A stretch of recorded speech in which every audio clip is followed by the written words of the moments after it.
Selamat sahabat anak-anak. Sekali lagi, ulang lagi ya, sepertinya kurang semangat. Selamat sahabat anak-anak. God is good and all the time. Tapi ada yel-yel ya untuk kalian ya, supaya semangat. Nah, kalau tanya bagaimana kabarnya saat ini, kalian jawab happy, healthy, or never. Bisa? Gampang ya? Semangat, tidak teriak ya. Mem akan ulang. Apa kabarnya hari ini? Happy, healthy, forever. Oke, good, terima kasih. Siapa yang di sini senang mendengarkan cerita anak-anak? Siapa? Oke, good, semua ya. Kalau biasanya senang mendengarkan cerita, apakah sibuk dengan masing-masing dirinya? Ribut? Cerita ngobrol juga di tempat? Begitu nggak ya kalau senang dengar cerita ya? Tidak ya? Kita sepakat dulu. Sebelum kita memulai cerita kita, ya karena ceritanya sangat menarik, boleh nggak anak-anak semua yang hadir di sini duduk manis dan tertib? Karena nanti teman kita Aaron akan sharing coklat. Siapa yang suka coklat? Nah, pastikan duduk diam dan manis. Ya, baiklah. Kira-kira apa cerita kita pada saat ini? Teman-teman menemukan sebuah jalan.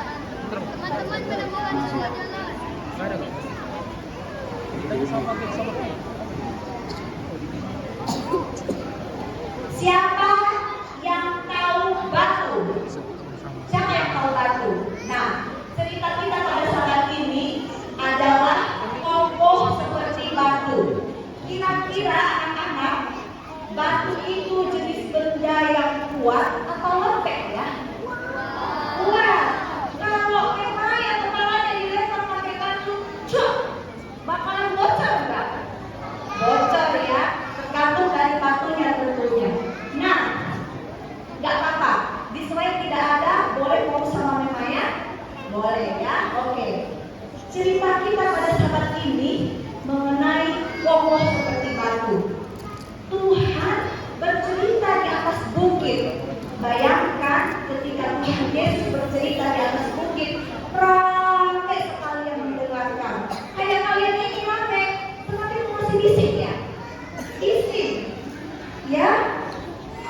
Tapi masih bising ya? Tadi dibilang kalau suka cerita, tidak mau mulutnya berbicara ya? Oke, nah ketika Tuhan menceritakan tentang perumpamaan, cerita tentang perumpamaan, ada dua bapak-bapak,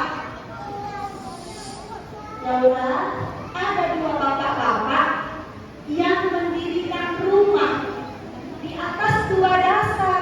Kira-kira bapak pertama mendirikan rumah di atas batu, ya. Bapak pertama mendirikan rumah di atas batu.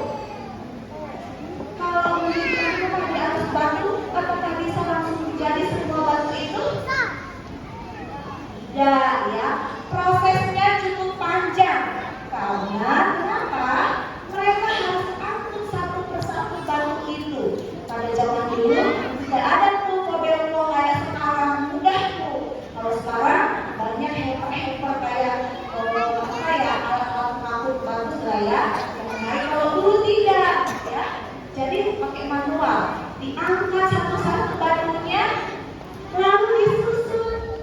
Ya, Kak Rahasia, kok makan permennya? Bisa mendengar? Oke. Batunya disusun satu persatu.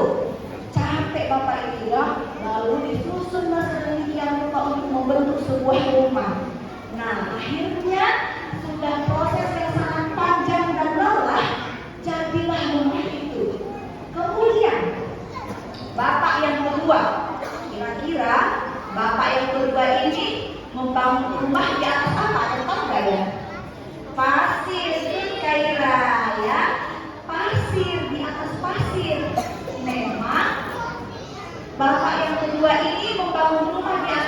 kasih gampang sekali, prosesnya tidak lama seperti bapak yang pertama.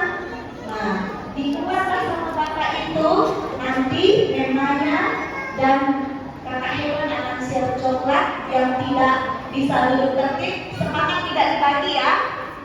Ya, oke anak-anak, duduk tenang. Lalu lanjut, diangkutlah pasirnya ini, diukirlah rumahnya. Kedua rumah itu tampak seperti berdiri kokoh kedua-duanya, ya. Rumahnya bagus, sama-sama terlihat kokoh. Kalian bayangkan saja meskipun tidak ada di slide, ya. Bisa kalian bayangkan, oh, bapak pertama sudah membangun rumah di atas batu, kokoh rumahnya. Bapak kedua juga demikian, membangun rumah di atas pasir, terlihat kokoh juga, cantik bentuk rumahnya. Namun ketika hujan seperti sekarang ini, hujan badai, apa yang akan terjadi? Ya, banjir dan hujan pun turunlah deras menghantam kedua rumah itu. Kira-kira rumah yang mana yang tetap kokoh? Good, 100%. Rumah yang berdiri di atas batu. Itu hanya suatu perumpamaan anak-anak. Tuhan mau sampaikan kepada kita jadilah seperti bapak yang mendirikan rumah di mana? Di atas batu. Dari kecil, Bang Miguel, siapa yang bisa beri contoh? Tanteku, siapa lagi teman-teman yang lain? Dari kecil, Georgia, tanteku dan teman-teman yang lain. Perhatikan sini. Dari kecil sudah harus apa? Mempunyai iman yang kuat. Bagaimana caranya cucu-cucu punya iman yang kuat? Yang bisa harus mau mendengarkan firman Tuhan. Lalu apa lagi? Mau menuruti perintah firman Tuhan dan orang tua di rumah. Namun ternyata tidak cukup hanya didengar. Anak-anak, tidak cukup hanya didengar. Kalau dibilang dengarkanlah firman Tuhan itu tidak cukup, tetapi harus diapakan? Dilakukan. Jadilah pelaku firman, ya. Tidak hanya mendengar, tetapi dilakukan. Tuhan mau anak-anak semua yang ada di Padamas ini tidak hanya menjadi pendengar saja, tetapi jadi pelaku firman. Tidak masalah kita tidak bisa berbicara, tetapi kalau perilaku kita menunjukkan kita seperti Yesus Kristus, maka kita juga bisa dicontoh. Oh, itu loh, Ellen itu anaknya baik, ya. Itu kakak Nasu, kakak Chloe-nya. Siapa lagi? Si kakak Umar itu anaknya baik-baik loh. Anak-anak sekolah sahabat Padamas itu mau menolong, rajin menolong, suka memberi. Anak-anaknya baik.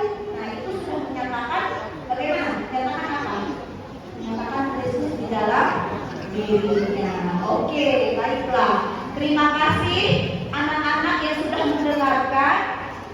Nanti pada saat selesai kebaktian di bawah akan diberikan coklat bagi anak-anak yang tertib dari awal hingga akhir. Ya, yang masih bisik-bisik tadi, masih cerita-cerita, ya mohon maaf tidak diberikan. Ya, oke. Ayat intinya Koi dulu yang baca. Koi paling depan.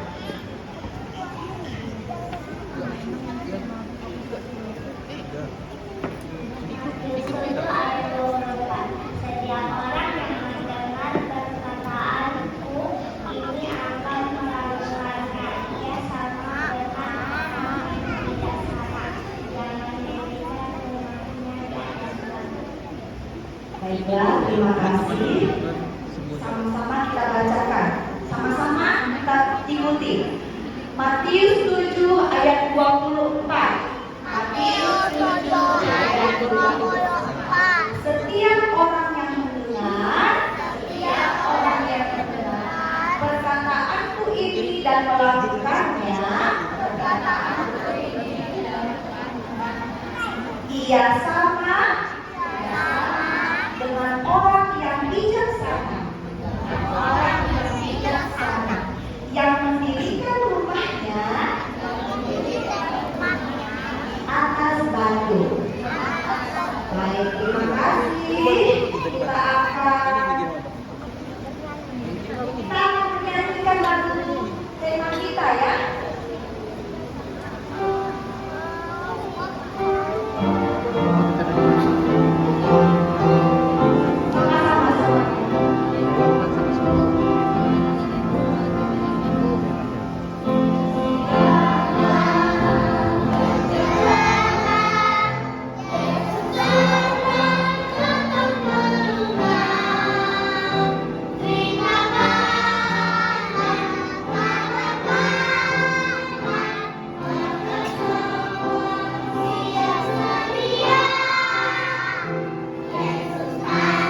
Tuhan yang mereka bisa menjadi